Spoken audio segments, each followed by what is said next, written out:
오늘 본문은 룻기 4장인데요. 우리가 룻기 4장을 보기 앞서서 1장에서 3장까지 내용을 간략히 먼저 우리가 보자면요. 오늘 룻기 처음 들어가자 마지막 시간이니까 중요한 걸 하려고 일부러 아껴놓은 것 같아요. 룻기의 시대적 배경이 1장 1절부터 소개되고 있죠. 그것은 어떤 시대라고 했습니까? 사사가 치리하던 시대라는 거예요. 이 사사기 주된 게 내용이 반복됐던 구절들이 뭡니까? 그때 왕이 없어 그때는 자기의 소견에 옳은 대로 행하니라 라고 했죠. 그런데 공교롭게도 나오미의 남편이 그리고 이름이 나와요. 엘리멜렉. 하나님은 나의 왕이시다 라는 거죠. 하나님 왕이시면 어떻게 해야 돼요? 하나님이 왕이시면 왕이신 하나님의 말씀에 따라서 묵고 살아가야 되는 것이 이스라엘이어야 되잖아요. 근데 자기가 머물고 있는 그 가나안 땅에 흉년이 드니까 어떻게 됩니까? 그냥 모압 땅으로 냅다 가버리는 거예요. 하나님은 나의 왕이라면서요. 그럼 하나님한테 물어봐야 되는 거 아니에요? 근데 그 결과로 나온 건지 모르겠어요. 그 결과로 모압 땅에 가는데 잘 살았어요? 모압 땅에서 엘리멜렉도 죽고 말론과 기럯이라고 하는 나오미의 두 아들도 다 죽고 말았다는 거예요. 근데 성경에서는 그거를 잘못했다, 네가 하나님한테 묻지 않아서 이렇게 된 거다라고 말하지 않다는 거예요. 네. 여러분, 그런 식으로 우리가 항상 사고를 하게 되면요, 그걸 인과론적 사고라고 그래요. 네가 이래서 이렇기 때문에 네가 오늘날 이 꼴을 당한 거야 라고 하는 거. 우리가 잘 하는 게 그 인과적 사고예요. 여러분, 강대상에서 그 인과적 사고론 얘기하기 시작하면요, 여러분 얼마든지 말씀 때문에 두려워하게 할 수 있어요. 여러분이 지금 당하고 있는 건 여러분 죄의 결과라는 거죠. 네, 모든 사람은 다 죄의 결과로 고난이 오게 돼 있어요. 우리가 하나님을 만나게 되면 내가 그동안 살아왔던 것이 이게 내가 죄 때문에 일어난 건 맞구나. 근데 죄보다 더 큰 게 뭐라는 거예요? 하나님의 은혜라는 시각이 나는 거예요. 하나님의 은혜. 룻기에서 지금 여러분 지금 그 얘기를 하고려고 하는 거예요. 여러분, 창세기 때요, 여러분 생각해 보세요. 아브라함도 그 가나안 땅에 왔지만 흉년이 들어서 어디로 내려가요? 애굽으로 내려가거든요. 근데 거기에 대해서 하나님이 잘못했다 잘했다라고 지적하지 않으세요.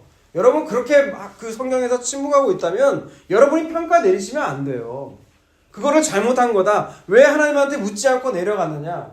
제가 이 이야기를 왜 할까요? 그러니까 여러분이 고난에 처한 지체들을 보면 그 지체들을 향해서 기도해야 된다, 말씀의 자리로 와야 된다, 다 맞는 얘기예요. 근데 어떻게 보면 그게 욥의 친구들 같은 자세예요. 욥의 친구들이 맞는 얘기 해요, 안 해요? 해죠. 근데 하나님은 그들을 어떻게 해요? 나중에 치신다고요. 니들이 뭣도 모르면서 욥을 정죄하냐고. 그러니까 각 사람 개인을 향한 하나님의 목적이 다 있으세요. 그리고 그 목적을 이루시기 위해서 하나님 지금도 일하신다고요. 지금 망한 인생 같은 나오미의 인생에, 그리고 남편의 인생을 룻의 인생에 하나님이 개입하시는 거거든요. 이들은요, 그 모압 땅에 가서 자기 남편 잃고요, 자기 자식 잃고 그런 인생이었어요. 근데 그런 인생이 어떻게 돼요? 하나님 앞에 하나님이 개입하게 되시니까 하나님은 이미 이전부터도 계획을 갖고 계셨고, 그리고 그 삶을 하나님께서 개입하셔서 어떻게 인생을 끌어가고 있는지를 보여주는 것이 지금 룻기예요, 룻기. 그러니까 우리는 우리 눈으로 보는 걸 함부로 판단하면 안 된다는 거예요. 제가 이 얘기 하려고 한 게 아니었는데, 네. 제가 아까 서두에서 말씀드린 게 바로 그 부분이거든요. 나오미의 가정이 피신한 모압 땅에서 남편과 두 아들을 잃고 다시 베들레헴으로 가는 여정들. 그러니까 여기서 알 수 있는 게, 우리가 택한 방법이요, 우리가 택한 것이 잘못된 선택일 수가 있어요. 많아요. 우리가 살면서 잘못된 선택들을 많이 하잖아요. 하지만 하나님은 그 잘못된 선택을 차치하고서라도 하나님은 반드시 자기 뜻대로 우리 삶을 끌어오시더라는 거예요. 그리고 좀 잘 살아보려고 하는 그 모압 땅에 갔잖아요, 그들이. 거기에서 남편과 두 아들을 잃은 나오미를 하나님은 그대로 두지 않더라는 거예요. 결국은 어디로 오게 한다? 가나안 땅 베들레헴으로 오게 만들더라는 거예요. 아마 나오미는요, 남편과 두 아들을 잃었을 때요, 자기는 끝났다고 생각했을 거예요. 그죠? 나오미의 며느리 룻 또한 마찬가지예요. 나의 내 인생은 여기에서 이젠 뭐 아들 남편도 잃고 자식도 없잖아요. 그러니까 나 인생은 여기서 끝났다고 생각했지만 하나님은 그때부터 일하기 시작하더라. 그래서 유명한 말 있잖아요. 사람의 끝이 하나님의 시작이라는 말. 그죠? 그렇게 2장에 넘어오게 되면 이제 룻은 나오미를 봉양하기 위해서 이제 그 다른 밭에 떨어진 그 이삭을 주우려고 갔다는 거죠. 근데 그게 누구 밭이었어요? 근데 우연이라는 말이 등장해요, 거기에. 근데 그게 우연이 아니라는 거예요. 우리 삶 가운데 벌어지는 우연이라는 건 없다라는 거예요. 여러분들이 하필 많은 사람들의 우리 자녀들이 나의 아들로, 나의 딸로 태어났다는 것도 우연이 아니라는 거예요. 여러분이 만약 요즘 중도 결혼해요?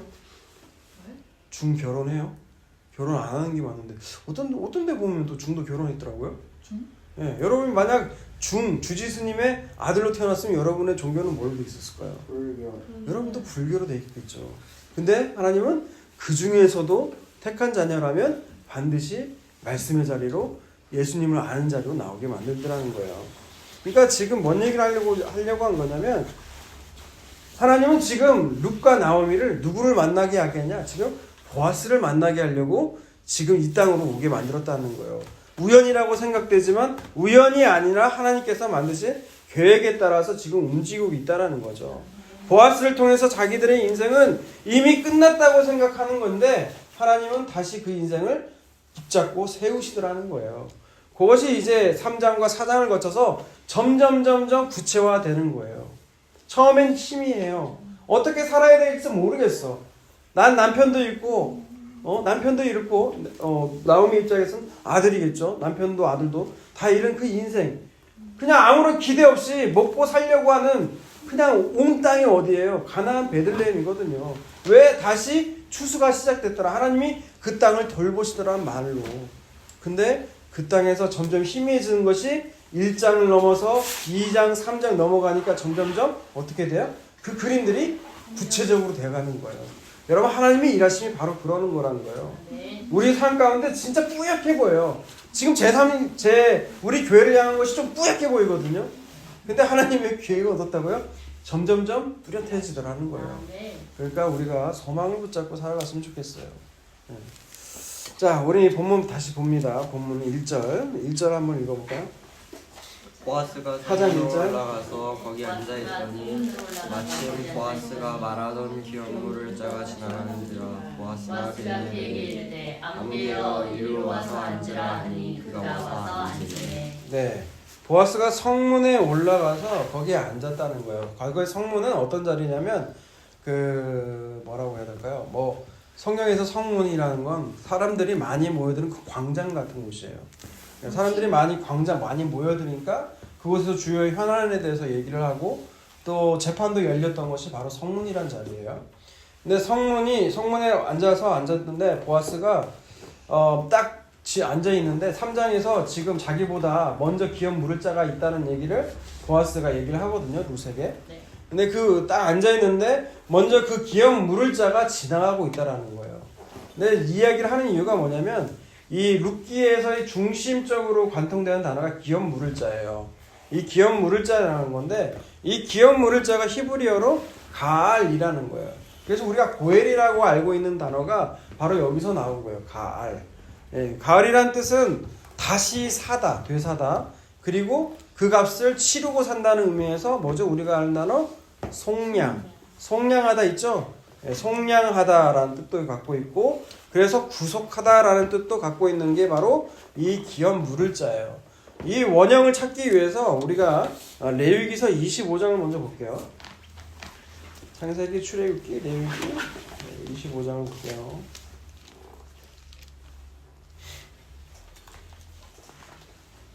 레위기 25장을 보게 되면 여기에 안식년과 희년을 얘기하면서 어떤 얘기를 띄워놓고 있냐면 바로 여기서 말하는 기업 물을 자라는 얘기를 가을이라는 얘기를 여기서도 하고 있어요.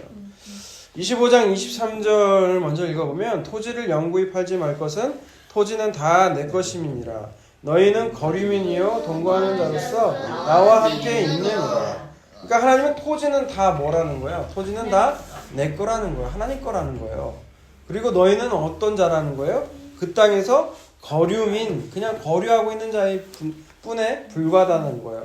근데 이 거류민의 각주를 보게 되면 뭐라고 나와 있냐면 소작인이라고 나와 있어요. 여러분 소작인이 어떤 사람이죠?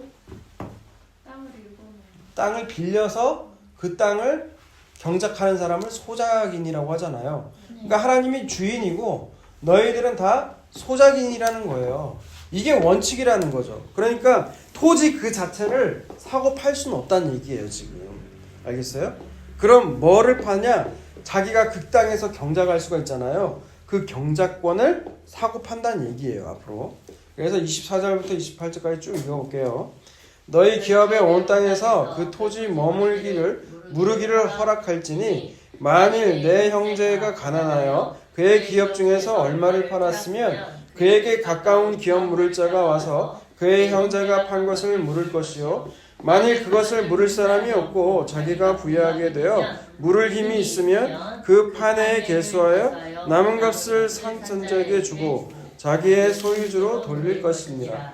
그러나 자기가 물을 힘이 없으면 그 판 것이 희년에 이르기까지 산자의 손에 있다가 희년에 이르러 돌아올지니 그것이 곧 그의 기업으로 돌아갈 것입니다. 아멘. 그러니까 생활이 어려워지면 여러분 경작권을 사고 팔 수 있다는 거예요. 지금 경작권을 팔 수가 있다는 거죠. 근데 판 경작권은 다시 또 사올 수가 있다는 거예요. 그러니까 본인이 능력이 되면 본인이 사오는 건데 본인 능력이 안 되면 뭐 누가 사는 거예요? 가까운 친척이 사는 거예요. 그게 뭐예요? 가을이에요. 가을. 기업 물을 자. 그게 기업 물을 자라는 뜻이라는 거예요. 근데 그것도 안 되면 어떤 제도가 있는 거예요? 희년이라는 게 있는 거예요. 희년이 뭐죠? 희년은 안식년을 알아야만 나올 수 있는 개념이에요. 안식년은 뭐예요? 안식년. 안식일이 뭐예요? 네, 7년째 되는 해에 그 땅을 쉬게 한다는 거예요. 그게 안식년이거든요. 그럼 안식년을 알기 위해서 여러분이 안식의 개념을 또 알아야 돼요. 안식의 개념이 뭐죠? 일곱 번째 날 쉬는 거. 네, 7일째 쉬는 거죠. 6일째 힘써 일하고 7일째 쉬라고 했죠. 왜 쉬어야 돼요? 어머니 너무 힘드니까. 너무 힘드니까 쉬는 거예요. 병원도 가고. 하나님 말씀으로 창세기에 나오잖아요. 하나님 말씀을 했는데 뭐 힘들어요. 이거 얘기 계속 했는데. 응? 7일째 되는 날 왜 쉬느냐?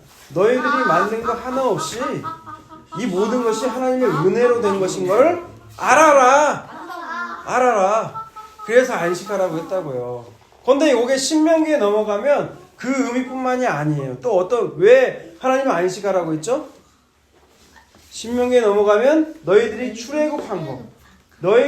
출애굽한 거, 너희가 세상으로부터 구원받은 거, 그거를 알아라. 그래서 안식하라. 그 안식이 나온다고요. 그래서 안식년, 희년 모두 다 그 안식의 개념이 들어가 있는 거라고요. 모든 것이 다 하나님의 은혜인 걸 알으라는 거죠. 그래서 7번째 되는 안식년이 되면 6년째 되는 해 그 다음에 먹을 것까지 이미 하나님은 다 주신다고 했단 말이에요. 그래서 희년이 되면, 희년은 뭐예요? 안식년이 7번 더해지면 안식년 또 오잖아요. 뿐만이 아니라 50년째 되는 그 희년까지 2년을 쉬어야 되는 거예요. 그러니까 사람들이 어떻게 했어요? 걱정하겠죠. 2년 동안 그럼 뭘 먹고 살아? 그래서 하나님 뭐라고 말씀하신 거예요? 여기 본문에 나와요. 20절 보세요. 만일 너희가 말하기를 우리가 만일 7째에도 심지도 못하고 소출을 거두지도 못하면 우리가 무엇을 먹으리요? 똑같은 고민이잖아요. 그러니까 하나님 뭐라고 그래요? 21절 22절 내가 명령하여 6째 해 내 복을 주어 그 소출이 3년 동안 쓰기에 족하게 하리라. 너희가 8째 해는 파종하려니와 묵은 소출을 먹을 것이요 9째 해는 그 땅에 소출이 들어오기까지 너희는 묵은 것을 먹으리라. 그 정도로 준다는 얘기예요. 그러니까 딱 그 40 몇 년째예요. 48년째 되는 해. 8년째 되는 해 3년 거를 하나님 주신다는 거예요. 근데 이스라엘이 이걸 믿었을까요? 안 믿었을까요? 응? 여러분 같으면 믿어요? 안 믿어요? 믿어요? 못 믿어요? 이거 이거 믿음이 없네요. 네. 이스라엘은 어떻게 했느냐? 여러분 이사야서 보세요. 이사야서 5장 8절을 먼저 읽어볼까요? 가옥에 가옥을 이으며 전투에 전투를 더하여 빈틈이 없도록 하고 이 땅 가운데에서 홀로 거주하려 하는 자들은 다 있을진저. 네, 9절과 10절 마저 읽을게요. 만군의 여호와께서 내 귀에 말씀하시되 정령이 허다한 가옥이 황폐하리니 크고 아름다울지라도 거주할 자가 없을 것이며 열흘 달이 포도원에 겨우 포도주 한 바트가 나겠고 한 호멜의 종자를 부려도 간신히 한 에바가 나리라 하시도다. 네, 여기 보니까 지금 그 당시에 이스라엘의 정황을 얘기하고 있는 거예요. 가옥에 가옥을 잇고 전토에 전토를 더하는 그들의 탐심과 탐욕이 완전히 있었다는 거예요. 그래서 하나님이 약속하신 땅은 원래 그 안식년 신년 얘기도 한 이유가 뭐냐면 사실 절대적인 빈곤층이 없도록 하나님께서 만든 장치거든요. 오늘 본문에 나오는 그 전에 나오는 이삭을 죽는다든지 그런 제도들이 전부 다 절대로 이 땅에는 절대적 그 빈곤이 없도록 하나님께서 만든 그 안전 장치란 말이에요. 그런데 이스라엘이나 우리나 똑같은 게 뭐예요? 우리 안에 탐욕과 탐심, 가옥에 가옥을 잇고 전토에 전토를 잇고 하나님이 다 터져도 내 거라고 했는데 그걸 다 잊어버리고 다 모든 것을 다 자기만이 누려야겠다는 그 탐욕과 탐심이 있기 때문에 안식년, 신년 아무리 하나님 말씀하셔도 그 약속 믿지 않더라는 거예요. 예, 안식년, 신년이 올 때 그 안식년, 신년이 오기 전에 하나님이 소출을 배로 주신다고 말씀하셨지만 그 약속보다 자기들의 탐욕을 채우더라는 거죠.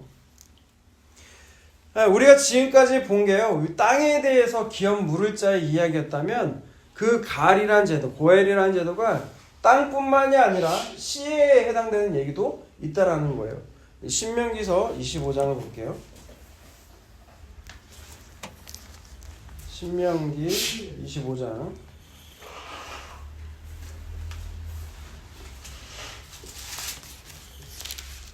신명기 25장 5절 6절을 볼게요.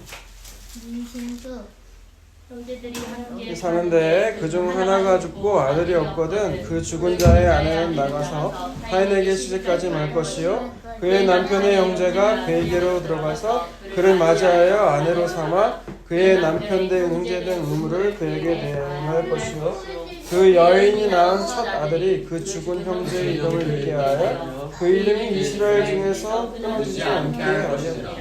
여러분이 아까 땅에 대한 기업 물을 자였다면 이제 씨에 대한 기름 모을 자가 뭐예요?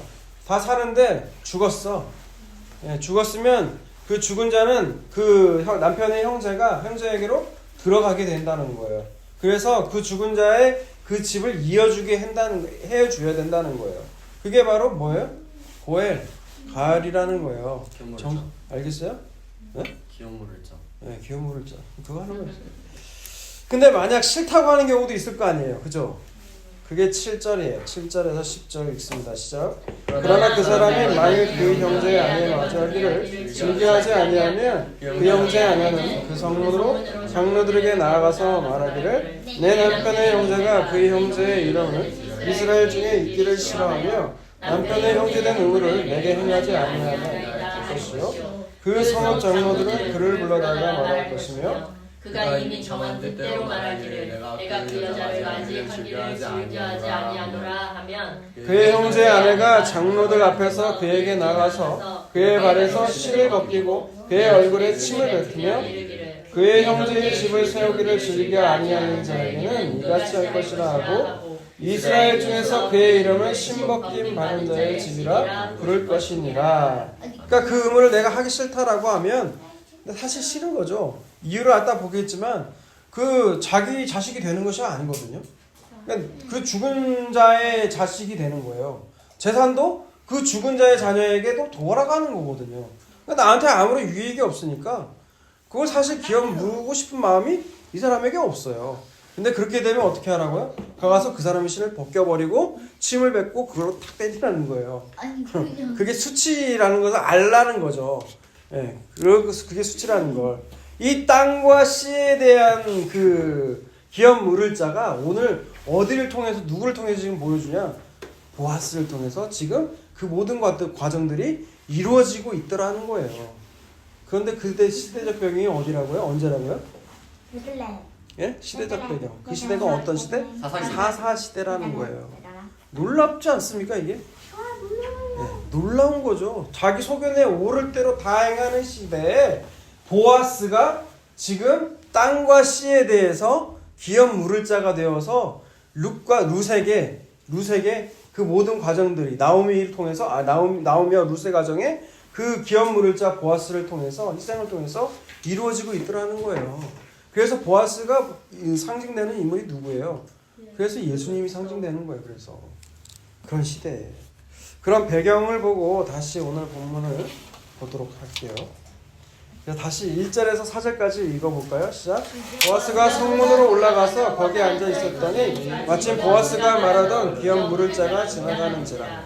보아스가 그에게 이르되 아무개여 이리로 와서 앉으라 하니 그가 와서 앉으매 보아스가 그 성읍 장로 10명을 청하여 이르되 당신들은 여기 앉으라 하니 그들이 앉으매 보아스가 그 기업 물을 자에게 이르러 모압 지방에서 돌아온 나오미가 우리 형제 엘리멜렉의 소유지를 팔려 함으로 내가 여기 앉은 이들과 내 백성의 장로들 앞에서 사라고 내게 말하여 알게 하려 하였노라. 만일 내가 물으려면 물으려니와 만일 내가 물지 아니하려거든 내게 구하여 알게 하라. 내 다음은 나요. 그 외에는 물을 자가 없느니라 하니 그가 이르되 내가 물으리라 하는지라. 보아스가 이르되 내가 나오미의 네, 4절까지요. 4절까지요. 네.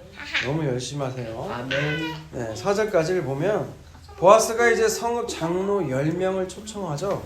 이들을 증인으로 삼는 거예요. 보아스보다 우선순위가 있던 자가 있죠. 근데 그 사람을 뭐라고 불러요? 아무개야! 라고 불러요. 이름이 없었던 걸까요? 아니요. 그럼 그냥 왜 아무개라고 부를까요? 성경은 왜 아무개라고 할까요? 무시하려고. 네? 무시하려고요? 당당해 보려고. 당당해 보일 뭘? 아, 그런 거예요? 아, 그런 거예요? 신발 벗겨를 하는데. 아, 그렇구나. 전혀 정답과 정결하진 않았어요. 그 이유는 나중에 설명해 드릴게요. 왜 아무개라고 했는지.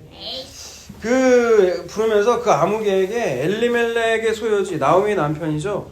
엘리멜렉의 소유지를 네가 대신 사라는 거예요. 네가 기업 물을 자가 될 건지 말하라는 거죠. 그러니까 뭐라고 말을 해요? 되겠다. 사겠다고 했어요. 사겠다고 여기서 끝났으면 이 사람 이름이 나왔다니까요. 이 사람 이름이 나왔어요. 근데 그 다음이 중요해요. 그 다음 5절과 6절을 봐요.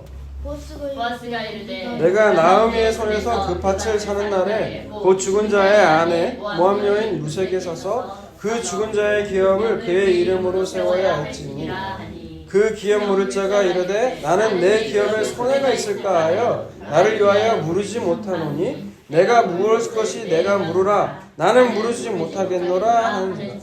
그러니까 지금 아무개에게 말하는 거예요. 보아스가 아직 안 끝났어. 또 하나가 있는데 네가 물러야 될 거, 네가 다시 또 사야 될 게 있는데 그게 누구야? 룻이야. 근데 룻을 사게 되면 어떻게 된다는 거예요? 예, 죽은 자 말론, 룻의 남편의 이름이 말론이거든요.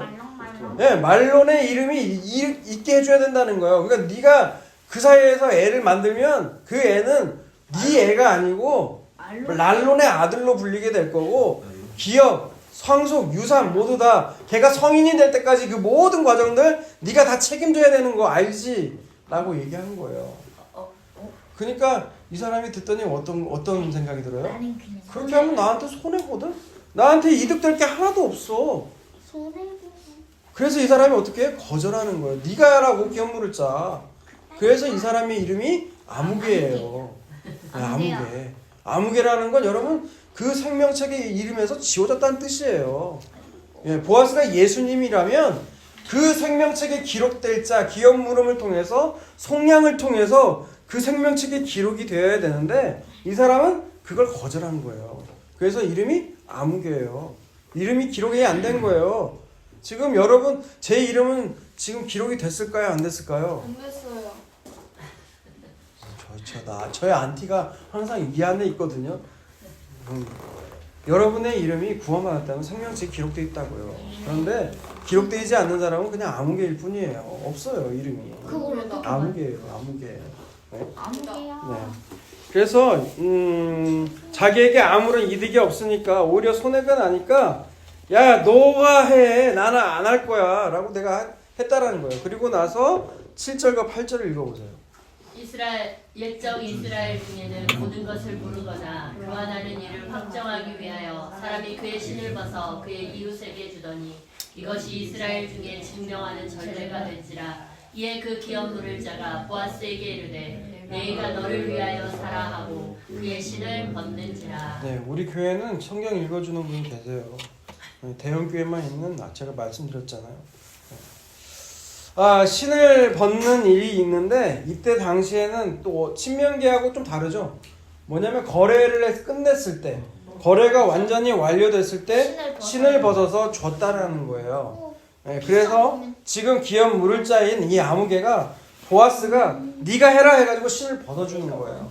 근데 동시에 의미도 갖고 있는 거죠. 아까 씨에 대한 신명기의 말씀을 봤잖아요. 네. 기업 물을 자가 기업을 무르지 않겠다 그러면 너 그게 수치인 줄 알아 하고 신을 넌 퇴밖에 기억이 안 나세요? 침을 뱉고 신으로 때리라고 했잖아요. 그 동시에 의미도 갖고 있어요, 사실. 근데 이제는 그것이 거래가 그렇게 됐다는 것을 확정지었다라고 해서 그렇게 끝이 났다고요. 그 결과로 이제 9절과 10절을 보세요. 보아스가 장로들과 모든 백성에게 이르되 내가 엘리멜렉과 기lum과 말론에게 있던 모든 것을 나오미의 손에서 산 일에 너희가 오늘 증인이 되었고 또 말론의 아내 모압 여인 룻을 사서 나의 아내로 맞이하고 그 죽은 자의 기업을 그의 이름으로 세워 그의 이름이 그의 형제 중과 그곳 성문에서 끊어지지 아니하게 하매 너희가 오늘 증인이 되었느니라 하니. 네, 말씀처럼 성읍에 있는 장로들과 백성들이 증인으로 되고 보아스가 기업 물을 자가 돼서 룻을 아내로 맞이하죠. 그리고 이들이 백성과 장로들이 축복하는 내용이 11절과 12절이거든요. 11절과 12절을 읽습니다. 시작. 성문에 있는 모든 백성과 장로들이 이르되 우리가 증인이 되나니 여호와께서 내 집에 들어가는 여인으로 이스라엘의 집을 세운 라헬과 레아 두 사람과 같게 하시고 내가 에브라에서 유력하고 베들레헴에서 유명하게 하시기를 원하며 여호와께서 이 젊은 여자로 말미암아 내게 상속자를 주사 내 집이 다발이 유다에게 낳아준 베레스의 집과 같게 하시기를 원하노라 하니라. 네, 백성과 장로들이 축복을 하는데 네, 우리가 이 일이 증인이 된다 라고 하면서 첫 번째 축복은 뭐예요? 이스라엘의 집을 세운 라헬과 레아의 두 사람 같게 되기를 원한다라는 거예요. 여러분, 이거는 이스라엘 집안이 라헬과 레아의 여종들도 있지만 그걸 통해서 한 나라가 세워지잖아요. 그러니까 유력해지고 유명해지기를 원한다는 축복의 내용이 맞죠? 네. 그죠? 거기까지 이해가 된단 말이에요. 근데 12절을 보세요. 12절에서 축복을 하는데 뭐라고 축복하냐면 네 집이 다말이 유다에게 낳아준 베레스의 집과 같게 되기를 지금 축복한다고 나와 있어요. 여러분, 유다와 다말 이야기 아시죠? 어떤 이야기입니까? 며느리하고 며느리가 속여서 시아버지와 그 관계를 맺어서 베레스라는 아이가 태어났잖아요. 그러니까 이게 윤리 도덕적으로 보면 어떤 집이에요? 완전히 개판집이죠. 그죠? 그런데 유다하고 다말 얘기는 그런 얘기가 아니라는 걸 지금 축복의 이야기라는 걸 지금 백성들과 장로들이 증언을 했단 말이에요. 근데 왜 이게 축복이 되는 거죠? 그게 중요하거든요. 왜? 결과적으로 잘 돼서. 뭐 결과적으로 잘 돼서 그런 거예요? 아니 침을 안 뱉어서. 예? 넌 침에 꽂혔어요 오늘? 유다와 다말의 이야기가 핵심이 뭐예요? 기업 기업물을 것이 네. 내 뜻이다. 다말이 유다의 아들들과 결혼하게 되잖아요. 큰 아들도 죽어버렸죠. 그래서 아까 씨에 대한 기업물자 내용을 봤잖아요, 신명기. 그래서 동생인 오난에게 갔더니 오난 이놈이 형사하고 애를 만들면 걔한테 권리가 돌아가니까 나한테 손해니까 관계를 설정을 땅에다 한다고요. 자기를 손해보기 싫다는 거죠. 그러자 하나님이 어떻게 해버려요? 그 오난을 쳐 죽여버려요. 그리고 셋째인 애가 있는데 걔가 셀라였나? 셋째 이름이 기억이 안 나네요, 갑자기. 근데 셋째가 아직 어리니까 지금 얘가 크면 내가 연락해줄게. 시아버지가 말한 거예요. 근데 사실 안 준 건 그 아이가 커도 연락을 안 한 건 왜 그럴까요? 죽을까봐. 유다의 머릿속에는 오직 내 돈, 내 생각, 내 자식들 이것밖에 꽉 안 차있는 인간이에요. 그런데 다말은 어때요? 나는 이 집, 유다의 집을 이어줘야 된다는 자기의 그 사명감, 소명감 때문에 그 시아버지를 속이서라도 지금 거기에서 대를 잇게 해주잖아요. 그게 만약 그 유다가, 시아버지인 유다가 그 장면에서 뭐 이 여자 죽여버리라고 하잖아. 불에 태워 죽이라고 하잖아요. 그때 그 다말이 내민 게 뭐예요? 지팡이하고 끈하고 그 색 한 가지 더 있는데 뭐죠? 지팡이하고 끈하고 도장. 여러분 성경을 많이 안 보시는군요. 지팡이와 끈과 도장 이 세 가지를 내밀잖아요. 근데 만약 그 입장에서 유다가 조년인이 훔쳐갔다라고 말을 하면 여러분 어떻게 돼요? 다말이 그냥 죽어야 돼요. 근데 그 순간 유다가 야 네가 나보다 의롭다라고 얘기하잖아요. 왜 의롭다고 얘기해요? 나는 내 생각, 내가 잘 살 풍리, 내 집, 내 새끼 이것밖에 모르는 존재였는데 너는 대를 이어준다는 그 사명, 네 목숨을 잃어도 네가 희생해도 내가 죽을 수도 있거든요. 다말은 이방인 여자예요. 거기다가 죽어도 누가 백도 없단 말이에요. 그 상황에서 그냥 도망가면 그뿐인데 딴 남자 만나면 그뿐인데 그 집을 이어줘야겠다는 그 희생을 보여줬잖아요. 그래서 지금 그걸 축복이라고 여긴다는 거예요. 지금 그 당시 사람들이. 예. 이해 못하면 또 보세요. 예. 그처럼 모압 여인 룻이 유다의 며느리 다말처럼 나오미의 남편 엘리멜렉과 그 아들 말론의 대를 지금 이어주는 것이 축복이라고 얘기하고 있는 거라는 거예요. 그러니까 왜 그러냐? 그게 13절에서 17절까지 나오는데 읽으면서 볼게요. 이에 보아스가 룻을 맞이하여 아내로 삼고 그에게로 들어갔더니 여호와께서 그에게 임신하게 하심으로 그가 아들을 낳은지라. 여인들이 나오미에게 이르되 찬송할지로다. 여호와께서 오늘 내게 기업 물을 자가 없게 하지 아니하였도다. 이 아이의 이름이 이스라엘 중에서 유명하게 되기를 원하노라. 이는 내 생명의 회복자며 내 노년의 봉양자라. 곧 너를 사랑하여 7 아들보다 귀한 내 며느리가 낳은 자들아 하니라. 이 아들이 누구예요? 이름이? 오벳이 돌본다는 뜻이에요. 돌본다는 뜻이거든요. 나오미가 이제 그 아기를 받아 품에 안고 그의 양육자가 되니 그의 여인들이 그에게 이름을 지어주되 나오미에게 아들이 태어났다 하여 그의 이름을 오벳이라 하였는데 그는 다윗의 아버지인 이새의 아버지였더라. 이게 다 우연이 아니라는 거죠. 결국 기업 물을 자를 룻기를 통해서 누가 오게 되는 거예요? 다윗의 계보를 통하여서 예수 그리스도께서 오시기 때문에 이 가장 큰 축복이라고 얘기하고 있는 거예요. 여러분 최종적으로 말씀을 드리자면 기업 물을 자가 룻기의 전형적인 핵심 개념인데 이 기업 물을 자를 통해서 하고 싶은 메시지는 예수님께서 우리의 기업 물을 자가 되셔서 오셨다는 거예요.